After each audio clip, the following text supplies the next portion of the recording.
한전과 아파트 전기료 계약 방식이 단일 계약과 종합 계약에 따른 전기 사용자별 이해 득실 때문에 몇몇 입주민들의 소송이 계속되고 있습니다.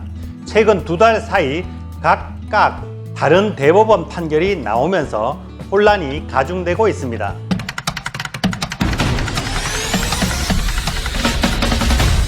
안녕하십니까. 우리 주거생활과 관련된 정보를 꾸준히 올려드리고 있는 친절한 생활 연구소 김도형 소장 김소장입니다. 아파트에 살거나 관련된 업무를 하는 분이라면 평생 공짜인 채널 구독과 좋아요 눌러주세요. 여러분의 구독과 좋아요는 제가 새 영상을 만드는데 큰 힘이 됩니다. 오늘은 혼란이 가중되고 있는 아파트 전기료 부과 방식에 대해 대법원 판례를 2가지 소개해 드리려고 합니다. 지난 4월 대법원 2부에서의 판결과 최근 9월 대법원 3부의 판결이 전혀 다른 방향으로 남으로 인해서 공동주택 관리 현장의 혼란이 가중되고 있습니다. 그러면 이번 9월에 난 대법원 3부 박재형 주심 대법관의 판례부터 소개해 드리겠습니다. 대구 수성구 모 아파트 입주민 A씨가 입주자 대표의 회의를 상대로 제기한 부당이득금 청구 소송 상고심에서 입주민 A씨의 상고를 기각하고 원고 패소 원심을 확정했습니다. 먼저 대법원 판결을 보기 전에 아파트에서 적용되고 있는 2가지 전기료 부과 방식에 대해서 간단하게 설명을 드려야 판결 내용을 이해하기 쉬운데요. 아파트 전기료 계약 방식은 단일 계약과 종합 계약이 있습니다. 먼저 단일 계약은 아파트 전체를 하나의 고객으로 보고 전용 부분과 공용 부분을 전체 사용량을 세대수로 나누어 평균 사용량을 산출하고 여기에 상대적으로 단가가 저렴한 주택용 고압 요금 단가를 적용해서 전기 요금을 계산한 후에 기본 요금을 합한 금액을 부과하는 방식입니다. 유리한 것은 평균 사용량을 산출하여 누진율을 적용하기 때문에 전기를 많이 써서 누진이 많이 올라가게 되는 세대에도 적게 쓴 세대와 합쳐서 평균을 하기 때문에 누진이 적용되지 않거나 적게 적용되어서 아파트 전체 전기료가 싸진다는 장점이 있습니다.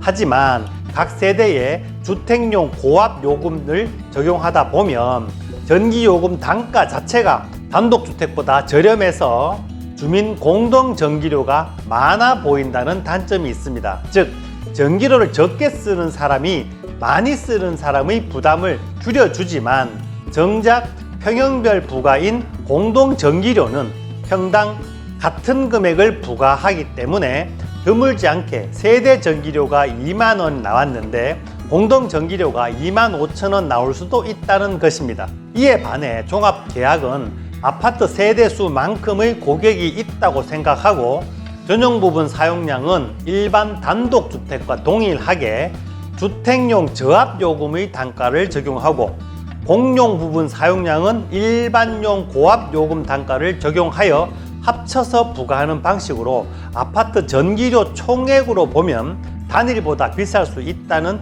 단점이 있습니다.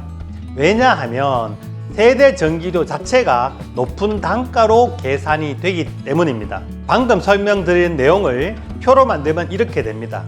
단일 요금제는 주택용 고압 요금, 종합 계약은 주택용 저압 요금을 하게 된다는 것입니다.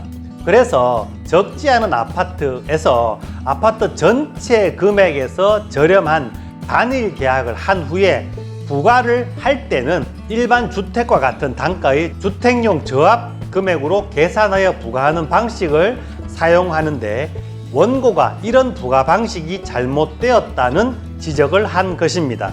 이 방식을 쓴다는 거죠. 즉, 단일 계약이면 주택용 고압으로 부과하여야 각 가정의 전기료 단가가 떨어진다는 주장입니다. 대신 공동 전기료가 올라가겠지만 말입니다.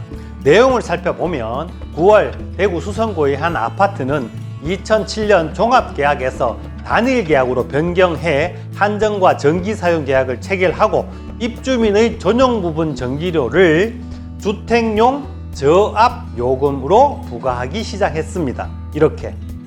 전에는 이렇게 하다가 이렇게 바꾸었다 이 말입니다. 제가 전화를 안 해봤지만 당시 종합계약의 연간 전기료 총액과 단일 계약의 연간 전기료 총액을 비교해 보면 단일이 훨씬 더 저렴했기 때문에 이렇게 했을 것입니다. 위에서 설명했지만 단일 계약에서 주택용 저압 요금을 부과하면 아파트 전체 요금은 싸지지만 각 가정은 주택용 고압 요금에 비해서 높은 단가의 전기료를 부담하게 되니 돈을 더 낸다고 주장한 것입니다. 입주민 A씨는 또한 2016년 3월 종합계약으로 산정된 전기료 사용료와 단일 계약으로 산정된 전기요금 차액 상당의 부당이득금이 약 40만 원이 되니까 이를 반환하라고 소송을 제기한 것입니다. 그는 입주자 대표회의가 세대별 전기요금을 징수하면서 의결이나 입주민 과반수 찬성 동의 없이 한정과 체결한 계약 방식인 단일 계약이 아닌 예전의 종합계약으로 전기료를 징수해야 한다는 주장을 펼친 것입니다. 하지만 대법원은 아파트 각 세대의 집주인과 입주자 대표회의는 아파트 전체에 부과된 전기료를 세대별로 나누는 방법은 정하지 않고 있다. 관리규약에는 세대 전기료의 경우 월간 세대별 사용량을 한전의 전기 공급 약관에 따라 산정한다고 되어 있을 뿐 전용 부분 전기료를 산정하는 단가나 공용 부분 전기료를 산정하는 방법을 정하고 있지 않다고 전제하면서 입주자 대표회의가 전용 부분과 공용 부분 전기료를 산정하는 것은 절감을 한 이득을 입주민에게 어떻게 배분하는가의 방법의 문제라면서 특정한 방법만이 정당하고 나머지 방법은 위법하다고 단정할 수 없다고 지적했습니다. 이에 앞서 2017년 8월 원심법원에서도 단일 계약에 따른 주택용 고압 요금 단가는 입주자 대표회의와 한전 사이에 적용된 전기료 부과 방식이고 아파트 전체 전기료를 어떤 기준으로 세대별로 부과할 것인지에 대한 것은 입주민 사이에 아무런 정함이 없다. 따라서 세대별 전기료에 종합계약 방식을 적용해서 단가가 높아졌다고 하는 주장은 단정할 수 없다고 판시했습니다. 특히 이 아파트는 계약 변경 이후 2012년 11월경 전기료 차감 적립금을 입주민들에게 세대별로 환급하기로 결의하고 전기 차감 적립금을 세대별로 환급해 준 사실도 있었습니다. 이 모든 것이 입주민을 위해 사용하는 것으로 보인다고 적시했습니다. 따라서 한전과 계약 때 단일 계약으로 체결한 아파트들이 반드시 주택용 고압이 아닌 주택용 저압으로 부과한다 하더라도 그 정당성이 훼손되지 않는다는 대법원의 판결입니다. 하지만 지난 4월에는 이와 다른 취지의 대법원 판례가 있었습니다. 당시 판결은 대법원 제2부에서 나왔었는데 4월 29일 대전의 한 아파트 입주민이 입주자 대표회의를 상대로 제기한 손해배상 청구 소송 상고심에서 대법원은 입주민의 상고를 받아들여 심리를 다시 하라고 판단하면서 원심 법원으로 돌려보낸 적이 있었습니다.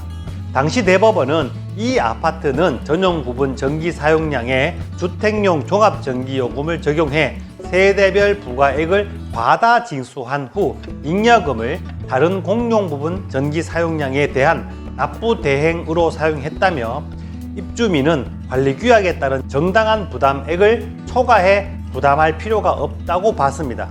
대법원은 입주민이 관리규약에 따라 부담해야 할 정당한 부담액과 실제 부담액 차액이 존재하는지 좀 더 심리한 후에 입주자 대표회의가 세대별 부담액을 산정, 징수, 사용하여야 관련 법령과 규약에 따른 의무를 다한 것이라고 생각했습니다. 이런 논리로 입주자 대표회의에 손해배상 책임이 성립되는지를 다시 판단하라고 보낸 것입니다. 하지만 최종 법원의 판단에 앞서 양 당사자 간 합의가 이루어지면서 합의 내용이 밝혀지지 않아 확립된 결과는 알 수 없게 되었습니다.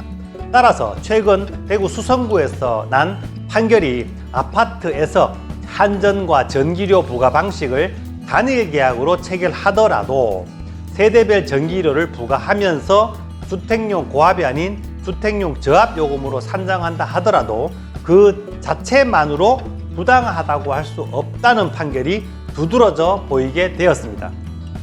다만 그에 따른 잉여금 처분 등의 문제에 대해서는 입주민의 의견을 수렴하는 등을 거쳐 합의점을 찾아야 한다는 과제를 남겨두었습니다.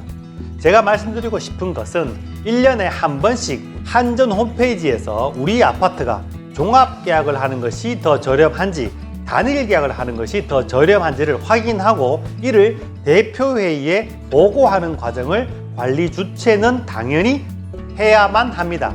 이렇게 확인된 금액에서 단일 계약을 하더라도 입주자 대표회의에서 주택용 고압으로 할지 주택용 저압으로 부과할지는 입주자 대표회의에서 의결하거나 또는 입주민의 동의를 받은 후에 적용한다면 법적인 문제는 없을 것으로 보입니다.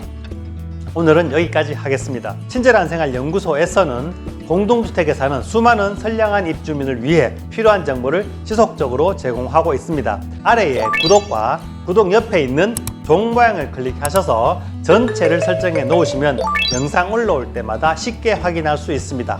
좋아요도 눌러주세요. 이 영상은 여러분이 함께하는 밴드나 단톡방 또는 페이스북에 올려주셔도 감사합니다.